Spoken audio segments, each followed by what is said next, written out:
Poco leí una frase que me gustó, ya cuando había terminado el ensayo, la novela y todo, que es: la historia no la escriben tanto los vencedores como la gente pudiente. Esa pequeña fracción de la humanidad que dispone del tiempo, los recursos y la educación necesarios para permitirse escribirla.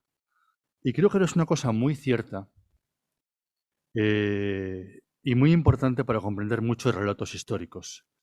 Eh, y para comprender en general por qué mm, toda la gente que no pertenece, digamos, a esos círculos ilustrados, si queremos decir, a esos círculos pudientes, tiene muchas menos posibilidades de entrar en la historia que aquella que sí pertenece a esos círculos.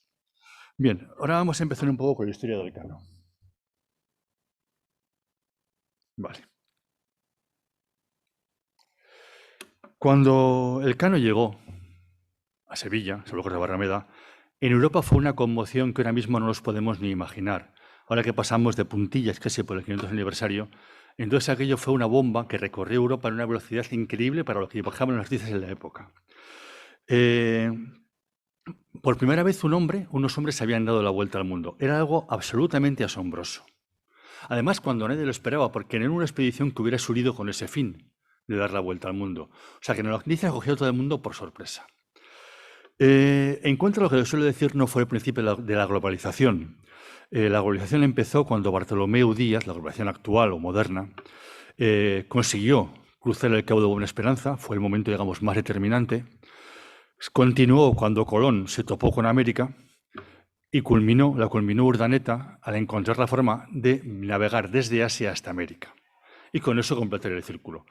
La expedición de Magallanes y Elcano no tuvo en ese sentido ninguna importancia. El estrecho de Magallanes es un paso de una navegación muy complicada, incluso ahora mismo, que luego consiguió cruzar en la siguiente expedición Elcano y que nadie más volvió a cruzar en siglos. El Cabo de Hornos está al lado y es mucho más navegable. Y si no, lo que se hizo en general fue atravesar el Istmo de Panamá por Colombia o a través de México. El paso de Magallanes nunca tuvo una utilidad comercial. Pero, sin embargo, sí que tuvo una importancia determinante este viaje, que es el hecho de dar la vuelta al mundo. ¿Qué es lo que cuenta el Cano cuando llega a eso? Lo primero que debes saber es que hemos conseguido dar la vuelta al mundo. Circunnavegar la redondeza del mundo. ¿Por qué? Porque hasta entonces estamos en el Renacimiento.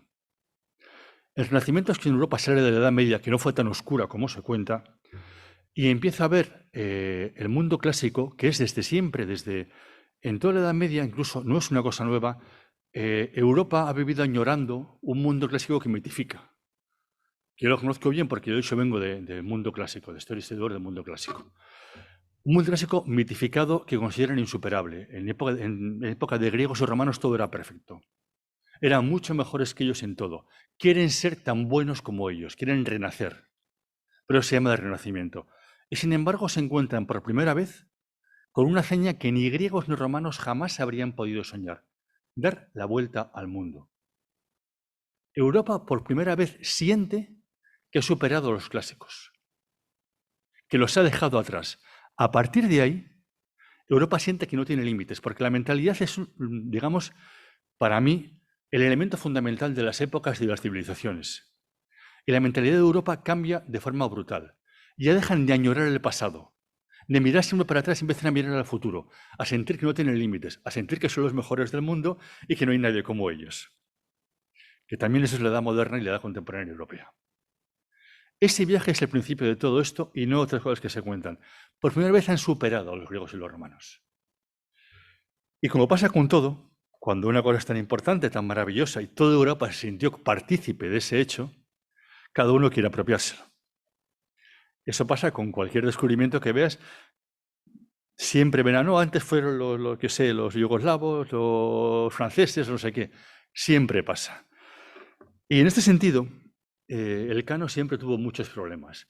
En primer lugar, porque antes, como ahora, pero mucho más antes, la historia la escriben eso.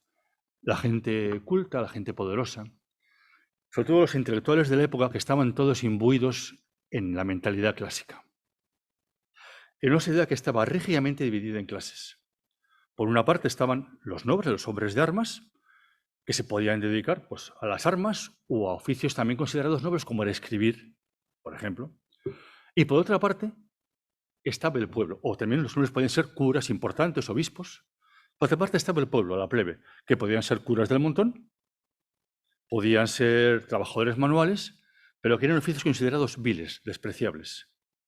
Para la gente que estaba arriba, la gente que estaba abajo era gente despreciable. Trabajar con las manos era despreciable.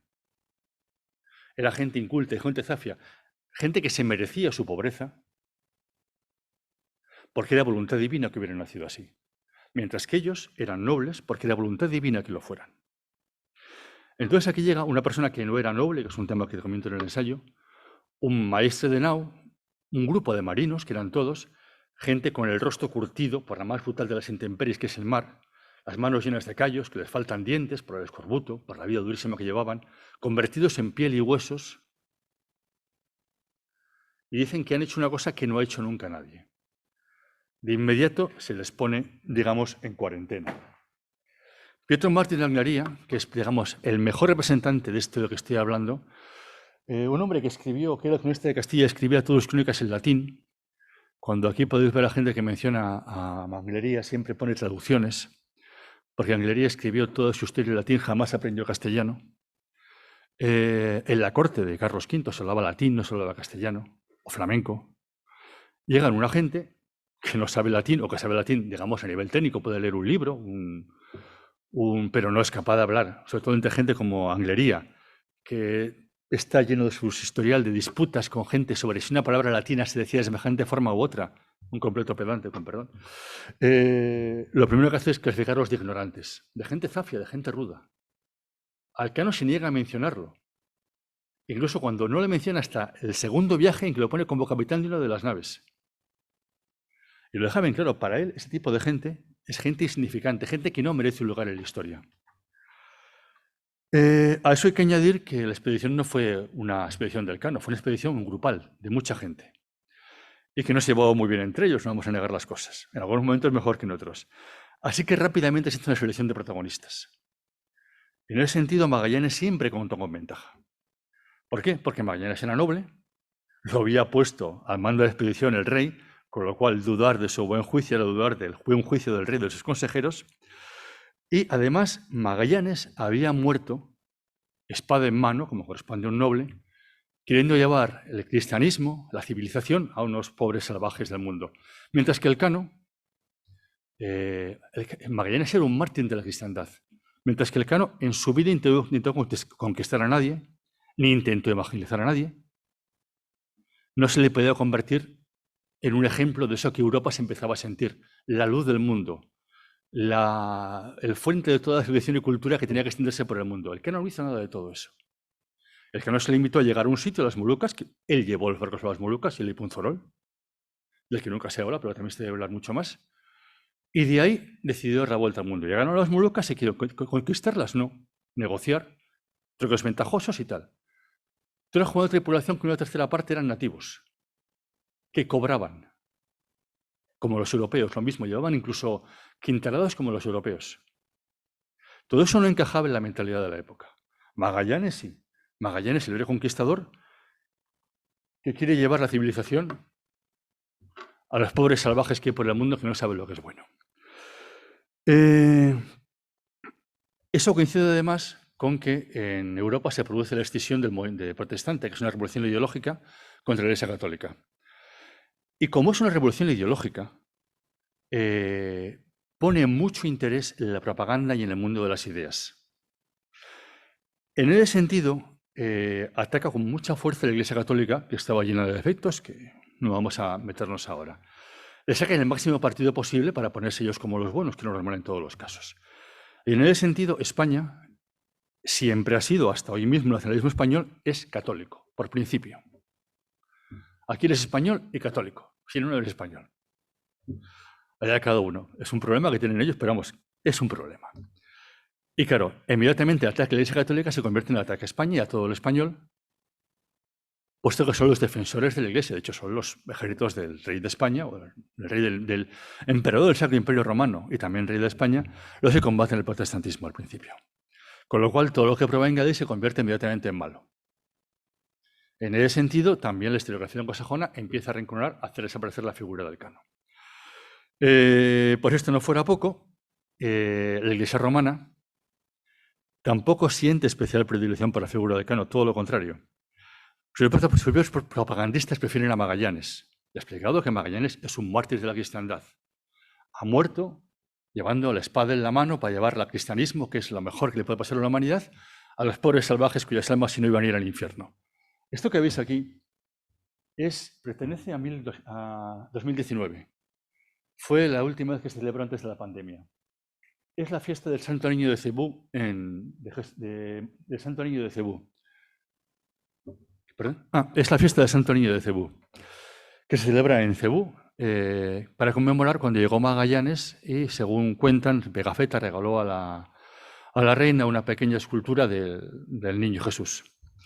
Y la cruz de Magallanes, que luego las únicas cuentan como cuando se rebelaron y les dieron para el pelo, lo destruyeron todo, pero cuando llegó Legazpi, resulta que encontraron milagrosamente escondido, no se sabe dónde, la famosa estatua y se celebra esto.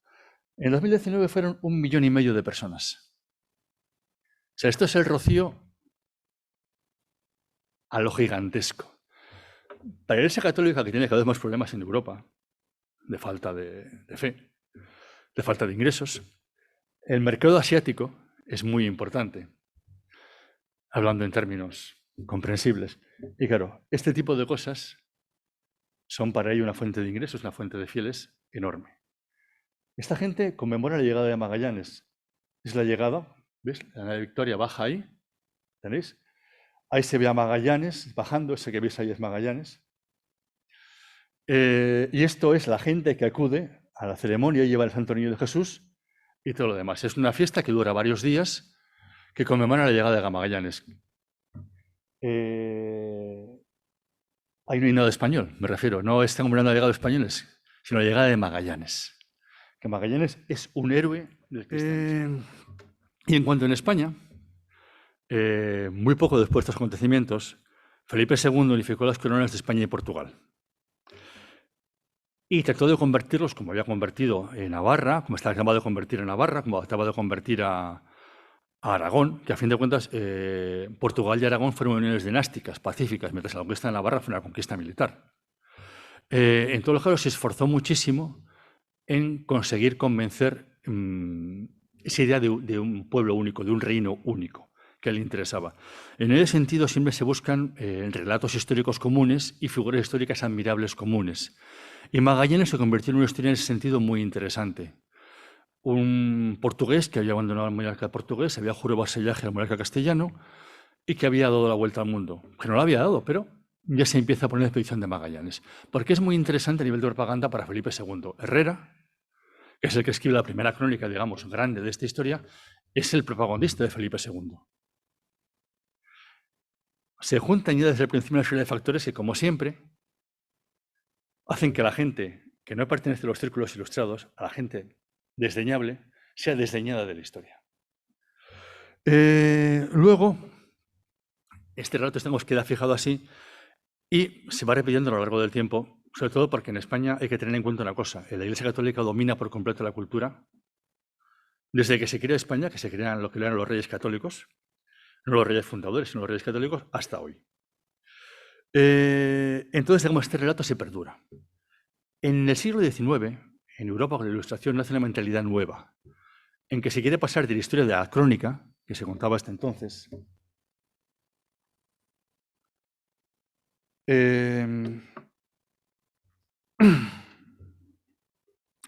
a una historia diferente, que es la historia de una historia más científica, basada en mirar las pruebas, en mirar los hechos, buscar fuentes, pruebas arqueológicas.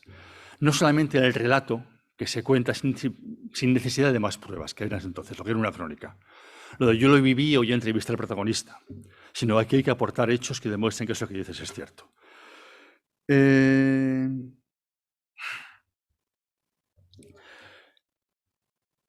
Europa, bueno, antes que eso hay que explicar una cosa. Si ese relato se pudo mantener, fue por un hecho muy concreto, que es que de todas las fuentes que conocemos, de todo lo que la documentación que trajeron sobre la vuelta al mundo, desapareció de España prácticamente todo. Y me refiero a la crónica de Pigafetta que conocemos, no es una crónica de Pigafetta. Es un manuscrito apógrafo que apareció en el siglo XIX en la Biblioteca Católica Ambrosiana de Milán y que nadie sabe quién lo escribió, aunque aquí se cuenta que se Cebolla Pigafetta. ¿Vale? Eso para empezar. Los libros del regimiento, que es el diario de a bordo que trajo Elcano, han desaparecido. Los testimonios, que los que llegaron a San Antonio, de los que tenemos cartas que dicen que cada uno de ellos estuvo entregando durante más de medio jornada, que le contaba Recalde a Fonseca, al obispo Fonseca, y que además debían poner a Magallanes por la cuenta porque dice que le causaba una gran turbación la maldad de lo que contaban sobre Magallanes, sobre lo que había pasado en San Julián, han desaparecido.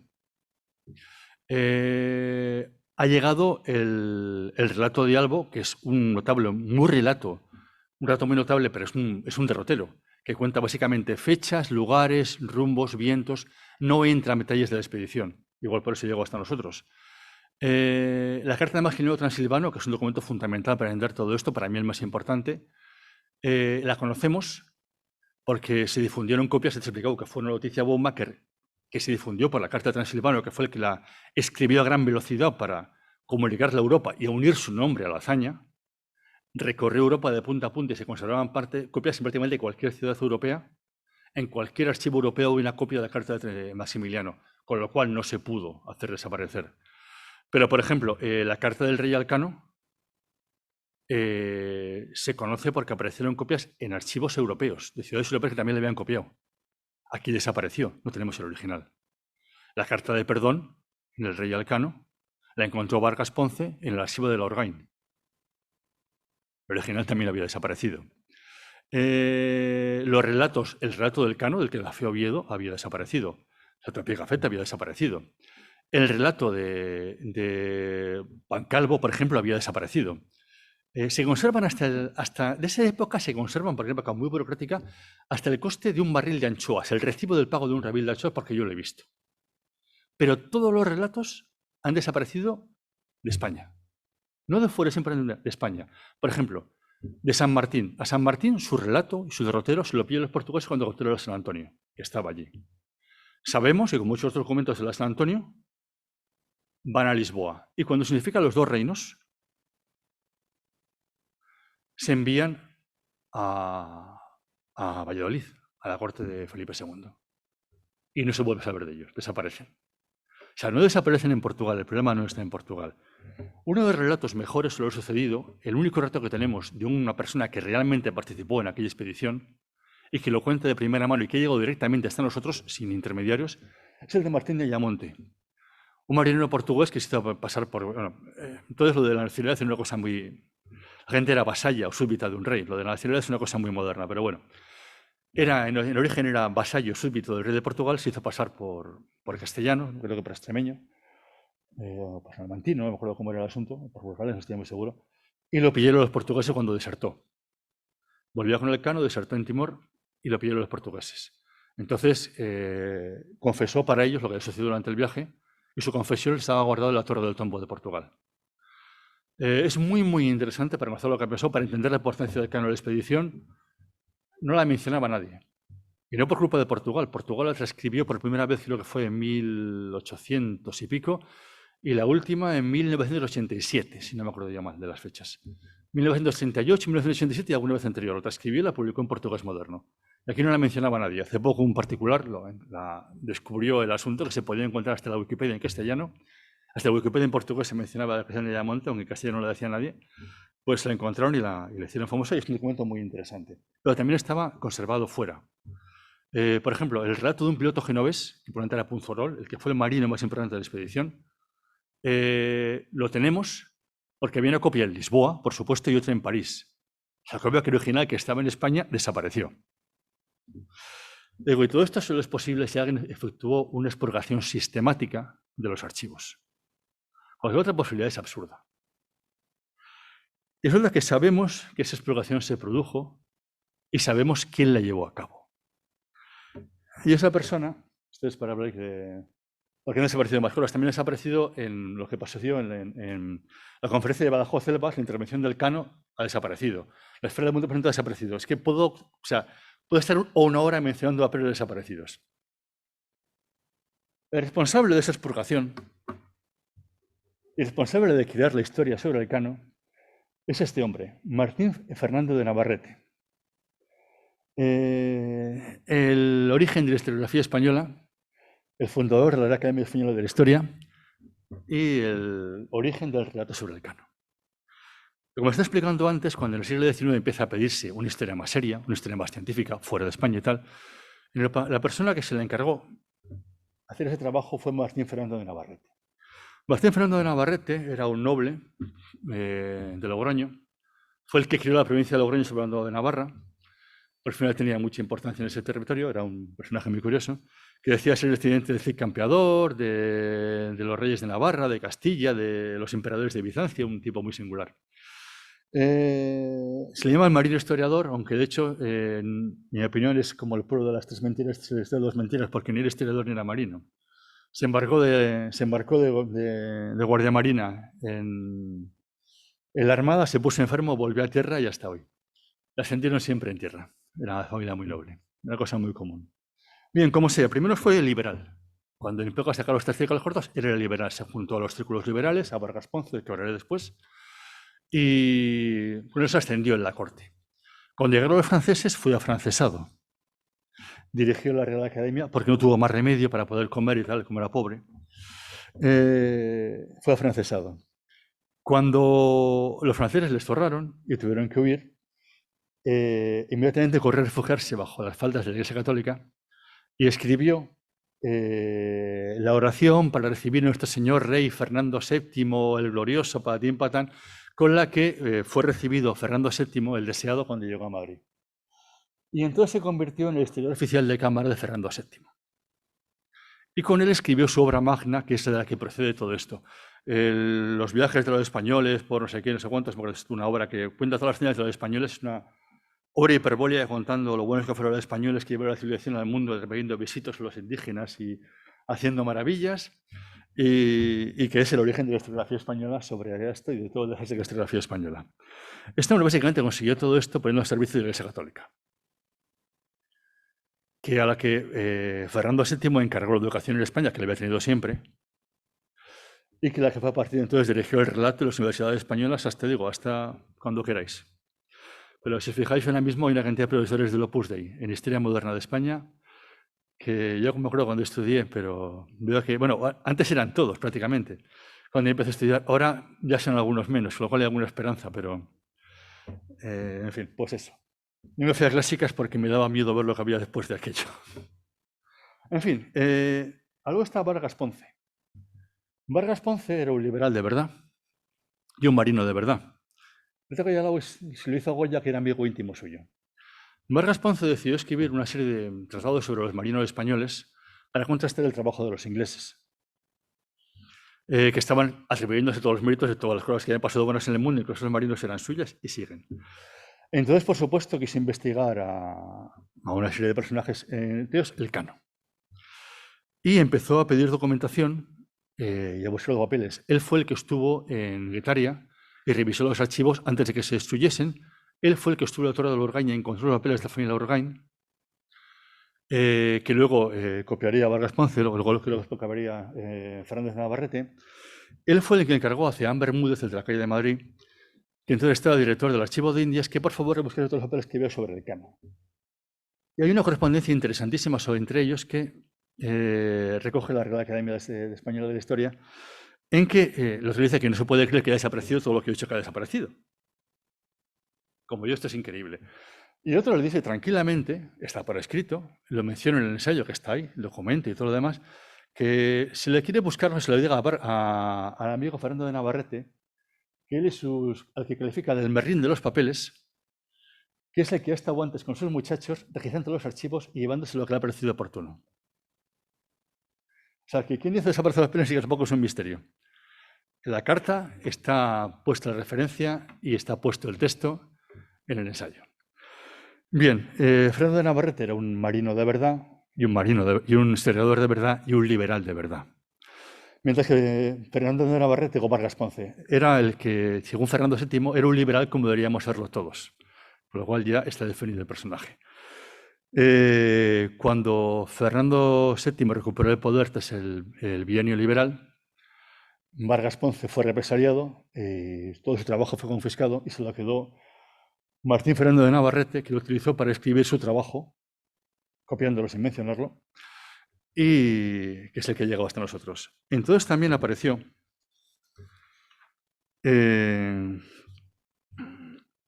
1800, cuando estaba el amigo Fernando de Navarrete al frente de todo el invento, empiezan los nacionalismos. Y los nacionalismos siempre quieren buscar figuras aglutinadoras y mitos para contar que las naciones, que son un invento del siglo XIX, son una cosa eterna que ha existido desde el principio de los tiempos y que existirá hasta el final. Y que por esta relación de cada uno es la mejor que ha existido nunca y que nunca existirá. Eso requiere falsificar la historia y buscarse mitos. Y cada estado se buscó los suyos. En Italia pues tenía un pequeño problema de que no era todavía un estado, pero empezaba el nacionalismo italiano, el nacionalismo reunificador, como en Alemania y todo lo demás. Y entonces, coincidiendo con ese movimiento, aparece la Biblioteca Católica Ambrosiana de Milán, unos papeles que dicen que son el manuscrito de Pigafetta, que había sido economista, que habían desaparecido todos. Rápidamente, en Italia, por aquí siempre decimos que en el extranjero son los problemas, quiero que esto, en Italia, surgen muchas dudas y se pone en cuestión eso porque le contra el bibliotecario, que es un tal Moretti. Empiezan a decir que ese italiano no es correcto, que en aquella época no se escribe italiano así, que los textos que teníamos de Pigafetta, algún fragmento, no estaba escrito de esa forma, que hay cosas que no encajan y tal. Entonces, a Moretti rápidamente recula y dice que, bueno, que eso es una transcripción suya, porque el texto no era muy fácil de leer, estaba un idioma muy complicado, y que eso que ha publicado es transcripción. Pero qué bueno y tal. Aún así, el documento es considerado obviamente no original, sino apógrafo, es decir, que no se sabe quién lo ha escrito. Y las dudas que surgen respecto al mismo, que repite siempre por Europa, se solucionan también gracias a nuestro hombre, Martín Fernando de Navarrete, que se apresura a darle inmediatamente el carta de autenticidad y decir que eso es perfecto y lo incluye en su trabajo. Como los únicos documentos que hay sobre lo que pasó en la vuelta al mundo son el trabajo de Fernando de Navarrete y lo de Pigafetta, eso se convierte en la base de toda la historiografía al respecto sobre la vuelta al mundo, hasta hoy. Lo que cuenta Martín Fernando de Navarrete, que son mentiras como pianos, por ejemplo, cuenta, para explicar por qué hubo la reunión de San Julián, cuenta que los rebeldes querían volver a España. Y como base para eso cuenta que eso lo dicen Maximiliano y Pigafetta en su relato, que acaba de decir el que es auténtico, el que ha aparecido en la Biblioteca Ambrosiana de Milán. Y la pura verdad es que ninguno de los dos dice semejante cosa en ningún punto. Cualquiera puede leerse el relato de Pigafetta o el relato de Maximiliano. Ninguno dice que los rebeldes pretendían volver a España. Todos los testigos que hay, que han llegado muchos, sobre todo nos han llegado, la encuesta que hizo Magallanes a sofocar la rebelión, interrogó a sus partidarios, a los que la habían sofocado con él. Y todos cuentan que la intención de los rebeldes era seguir hacia el sur y si llegaban donde se lavan las aguas porque era invierno, coger por el Cabo de Buena Esperanza e ir a Portugal y ir a las Molucas por la ruta portuguesa para demostrar que estaban en aguas españolas, sobre todo de Tordesillas, castellanas, mejor dicho. Lo cuentan todos, hasta Herrera en su crónica, que lo pongo ahí, o sea, es un punto en que hay un medio de todas las fuentes. La expedición tenía órdenes de si no encontraba el paso, ir por el Cabo de Buena Esperanza a las Molucas para demostrar que estaba en aguas castellanas. El paso era un objetivo secundario. Y los rebeldes en ningún momento quieren volver a España, quieren cumplir esa orden real. Hay unos intereses económicos que explico ahí, que es el fondo, es la cuestión de la cuestión, de la posición de cada uno y todo lo demás. Martín Fernando de Navarrete se inventa directamente que Pigafetta y Maximiliano cuentan eso, pero cualquiera puede ser los relatos. Hay una edición de Miraguano muy buena, además, con las descripciones, pero hay más ediciones por ahí. No hay un solo punto. De hecho, en ninguna parte se pone el texto y dice, aquí cuenta Pigafetta esto, aquí cuenta Maximiliano esto. Se le inventa Martín Fernando de Navarrete, de ahí lo copia Guillemán, de ahí lo copia Toribio Medina, de ahí lo copia todos. Hasta cuando Xavier de Castro escribe ahora en francés, o eso, todos copian la misma fuente, porque todo se repite. Es más sencillo copiar al anterior y otras discusiones. Y además, dado que son españoles, lo que hacen es contar eso, que Magallanes era una maravillosa y tal. Para España siguen pensando que Magallanes era castellano, era español. Pero es el único lugar del mundo donde la gente piensa eso.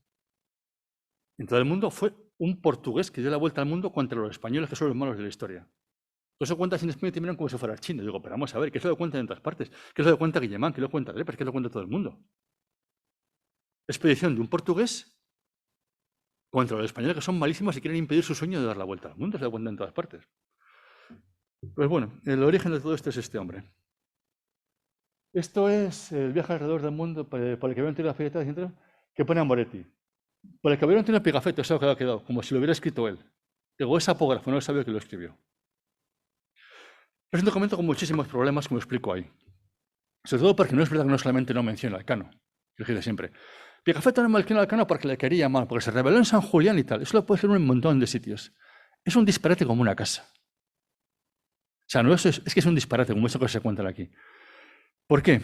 Porque Pigafetta lo que hace es no hablar de los españoles en ningún punto. De hecho, a partir de la muerte de Magallanes, que hasta la muerte de Magallanes es un relato muy bueno, muy preciso, cuenta un montón de cosas de los pueblos que visita, tiene un montón de cosas buenísimas. A partir de la muerte de los españoles, el relato es inconexo, está lleno de invenciones, de historias, de cosas, de estos copiados de Marco Polo, de un montón de textos que viven de la época, de los enanos de orejas grandes, los árboles que dan frutos que se mueven, las viudas que queman en la India, cosas sobre China y la India que no siquiera estuvieron. Es un texto recortado, en mi opinión, lo explico ahí. Y no solamente desaparece el Cano, desaparecen todos los españoles. Sobre todo desaparece el que era en aquel momento capitán general de la expedición, Espinosa, que fue la mano derecha de Magallanes y el hombre que sofocó la rebelión de San Julián. Con lo cual, si lo que se dice es que Pigafetta no menciona al Cano porque le caía mal, porque se rebeló contra Magallanes, que tampoco es cierto como lo cuentan, ¿por qué no menciona a Espinosa, que era su mano derecha y el hombre que sofocó a cuchilladas la rebelión de San Julián? Pues porque todo se repite, porque la historiografía española es lo que es. Aquí, por ejemplo, podemos ver en el texto que nos llegó de Pigafetta un dibujo que es muy curioso. Luego tiene mogollón de errores, mogollón de cosas que son absurdas, cosas que están copiadas de muchas otras fuentes, pero copiadas literalmente hablando. Pero los dibujos, hay dibujos que me llaman bastante la atención. Uno de ellos es este. Son los nativos de la isla de Guam. Aquí los vemos vestidos de tiroleses, más o menos, hasta arriba, en un barco absurdo. El relato cuenta que van desnudos. Como es lógico, eran nativos de una isla que es tropical. El relato de Pigafetta del Museo Tambresino aparecen así. Esto es lo que se encuentra en el mundo, que lo que contaron al final, porque el fondo que ya quiera contar, que la vuelta al mundo la dieron Magallanes y el capitán Pigafetta. Ahora eso se lo olvidó bastante, pero eso ya tuvo repercusión en Italia. La conmemoración del 5º centenario es el Pigafetta 500. Ni Magallanes ni el Canoni, Pigafetta 500. Esta es la escultura donde está en Vicenza, donde se origina Pigafetta. De Pigafetta, al frente de una Victoria, ves que pone Victoria abajo, dando la vuelta al mundo. Y esa es la escultura de Pigafetta en la Plaza de la Independencia de Cebú, donde se eran a Magallanes a guantazos. Esa es la escultura que preside la Plaza de la Independencia de Cebú, la escultura de Pigafetta. Y todo eso se debe al manuscrito ambrosiano y al hecho de convertir, de que lo único que se menciona en esa parte es el Pigafetta y desaparezcan todos los demás, no solamente el Cano. Bueno, para explicar las deficiencias en el libro de Pigafetta, podéis leer en todas partes, esta fue lo mejor que me ha pasado investigando esta historia. En todas partes cuentan que hay un libro de referencia que es el libro que escribió Canova, que es el responsable de historia de la Universidad Católica de Milán, la misma de la Biblioteca Ambrosiana, y el director histórico de Pigafetta 500, la conmemoración de Italia del 500 centenario, que escribió un libro que es perfecto y que explica todo lo que pasaba, todos los problemas del marco de Pigafetta que yo veía y que ve más gente. Bueno, yo quise comprar ese libro, para estar aquí, pedirlo prestado era imposible, no lo vendían en la red, no había en ninguna parte. Yo he comprado, me he dado truchos increíbles con esta historia, pero este era un único libro que todo el mundo pone la referencia, en todas partes está incluido la bibliografía, pero era imposible encontrarlo. Escribí a Canova en la Academia Edu, no me respondió. Hablé con la Fundación del Cano, si lo ponían a conseguirlo. Hablaron con la editorial. No estaba editado, no había stock, no iban a eso. En cualquier página web que eso, en una página lo mencionaban, pero luego lo pedías de segunda mano y tal, nunca respondía a nadie. Pigafetta 500, que lo menciona como eso, no lo ha puesto digitalizado y no tampoco lo entrega. Pero todo el mundo piensa que eso ha creado todas las dudas. Ven, pues la Fundación Elcano me encontró el libro en cuestión, una copia en la biblioteca de la Universidad de Barcelona. Lo único que se puede encontrar en España, que me la enviaron a la Casa de Cultura Nacional de Cuadra de Vitoria para que lo pudiera consultarlo. Y fotocopiarlo, y me lo dejaron fotocopiar. Y entonces me llega el libro, que es de 1999, tiene 25 años ahora. El libro que todo el mundo menciona, que está en todas las biografías que hablan sobre la vuelta al mundo. Y me encuentro con que están las páginas sin abrir, están pegadas, lo enseño ahí. Saqué fotos. Nadie lo había abierto ni lo había mirado en 25 años que lleva en la biblioteca de la Universidad de Barcelona. Nadie. Pero todo el mundo lo menciona en las crónicas. Lo abrí, lo copié y cuento hoy mi opinión sobre el libro y sobre los demás. De hecho, no divergimos tanto, Cánova y yo, en lo que decimos.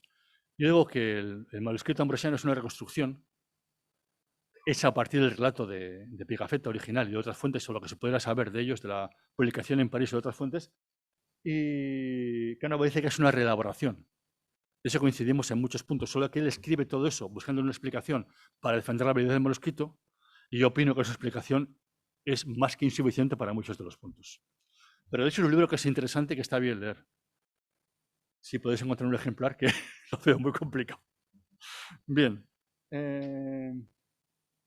Respecto a que Juan Sebastián Elcano fue el último que estuvo en Orán y la Orden del Gran Capitán, por acabar, lo único que sabemos, porque apareció en el archivo del Orgain, es la carta de perdón que encontró Vargas Ponce en el archivo del Orgain, esa carta de perdón que dicen que le perdonaron después de volver la vuelta al mundo, con lo cual es más que probable que fuera obligado a embarcarse, como muchos otros, como San Martín, por tener problemas con la justicia, era muy común en la época. Que le dice que le perdona porque vendió un nabo extranjero, bueno, mejor dicho, sirvió al rey en Levante y África. Y luego, como el rey no le pagó, tuvo que pagar la nave, se la embargaron y entonces la condenaron por venderla. No ha cambiado tanto este país, como podéis ver. Yo, que soy un pequeño empresario, os puedo asegurar que no ha cambiado nada.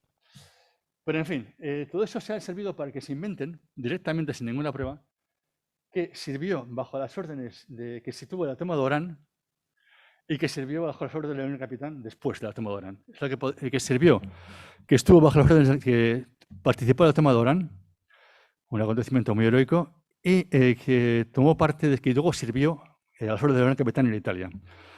Ambos hechos son absolutamente absurdos. O sea, no ya mentira, sino un disparate. Me explico un poco para acabar ya con esto. Primero, porque en la toma de Orán fue una gran victoria que produjo un botín inmenso. Y entonces los partícipes se repartían este dinero descontado del quinte real. Y la gente que participó en la toma de Orán se hizo riquísima. Y eso lo sabemos porque existe una lista de navíos que participaron en la toma de Orán, y que incluye el navío, el tonelaje, el propietario y el maestre. Y en ninguno figura nadie que tenga un navío de las características del Elcano, 200 toneles, que tuvo un propietario que se llamase Elcano o parecido y un maestre que se llamase Elcano o parecido. O sea, que ahí no estuvo. Es que además si hubiera estado, se hubiera hecho rico como los demás. Es un completo disparate. Pero es que lo mejor es lo que viene después. Tú lees la biografía de la Real Academia Española de la Historia en este momento, veis cualquier en un móvil, no hay ningún problema. Ahora, cuando Dios termine, y pone que después de estar eso, de servir en la toma de Orán, sirvió bajo a las órdenes del gran capitán. La toma de Orán tuvo lugar en 1509. Y no lo dirigió el cardenal Cisneros Partido, sino Pedro Navarro, un navarro que fue la mano derecha del gran capitán, y luego se pasó a los franceses, pero luego lo borraron de la historiografía castellana, es un personaje muy interesante. Y después de eso, y el gran capitán fue destituido de su mando, por eso no dirigió en la toma de Orán. En 1507. Nunca volvió a Italia, o sea, 2 años antes de la toma de Orán. Nunca volvió a Italia, nunca volvió a sentar mando alguno. O sea, que salvo que Elcano inventase la máquina del tiempo, aparte de dar la vuelta al mundo, es absolutamente imposible. Todo esto es lo que podéis comprobar. Podéis comprobar en la Real Academia de la Historia la biografía del gran capitán y la biografía de Elcano. Podéis ver cómo el gran capitán fue destituido a las fuerzas del gran capitán en 1507 y la toma de Orán tuvo lugar en 1509. Todo esto lo hizo. Entonces, Elcano ni pudo tomar parte de la toma de Orán, ni mucho menos servir después al gran capitán en Italia. Es un completo disparate. Bueno, y podría seguir, pero como si no me van a linchar porque yo me enrollo más que Fidel Castro, pues ahí tenéis el ensayo y espero que os guste y que disfrutéis con ello y que, pues muchas gracias por aguantar.